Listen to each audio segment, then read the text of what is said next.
ایک دفعہ ایک گھوڑا ایک گہرے گڈھے میں جا گرا اور زور زور سے آوازیں نکالنے لگا۔ گھوڑے کا مالک ایک کسان تھا جو کنارے پہ کھڑا اسے بچانے کی ترکیبیں سوچ رہا تھا۔ جب اسے کوئی طریقہ نہ سوجھا تو ہار مان کر اپنے دل کو کہنے لگا کہ اب یہ گھوڑا تو بوڑھا ہو چکا ہے، اب میرے اس کوئی کام کے قابل نہیں رہا، اب گڈھے کو ایک نہ ایک دن بند کر دیا جائے گا، اس لیے اسے بچا کر کوئی خاص فائدہ نہیں ہے۔ یہ سوچ کر اپنے پڑوسیوں کی مدد لی اور گڈھے کو بند کرنا شروع کر دیا۔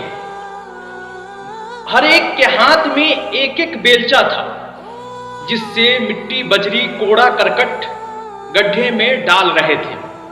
گھوڑا اس صورت حال کو دیکھ کر بہت پریشان ہوا اور زور زور سے گھوڑا چلانے لگا۔ گھوڑا کچھ ہی دیر میں اپنے آپ خاموش ہو گیا۔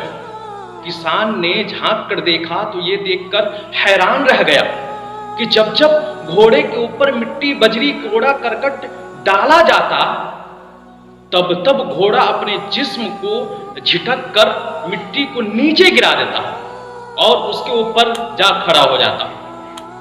یہ سلسلہ کافی دیر تک چلتا رہا۔ کسان اپنے پڑوسی کے ساتھ مل کر گھوڑے کے اوپر مٹی ڈالتا رہا اور گھوڑا جھٹک جھٹک کر اس کے اوپر آتا گیا، یہاں تک کہ گھوڑا باہر نکل گیا۔ کسان اور اس کے پڑوسی اس منظر کو دیکھ کر سکتے میں آ گئے۔ زندگی میں ہمارے ساتھ بھی ایسے واقعات رونما ہو سکتے ہیں۔ ہمارے اوپر بھی کیچڑ اچھالا جائے، ہماری کردار کشی کی جائے، ہمارے دامن کو داغدار کیا جائے، ہمیں تان و تشنی کا نشانہ بنایا جائے۔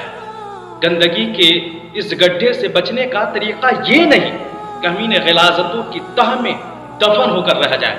ان بیکار کی چیزوں سے آگے نکل کر، اوپر کی طرف بڑھ کر، آگے کے سمت بڑھ کر کامیاب ہونا ہے۔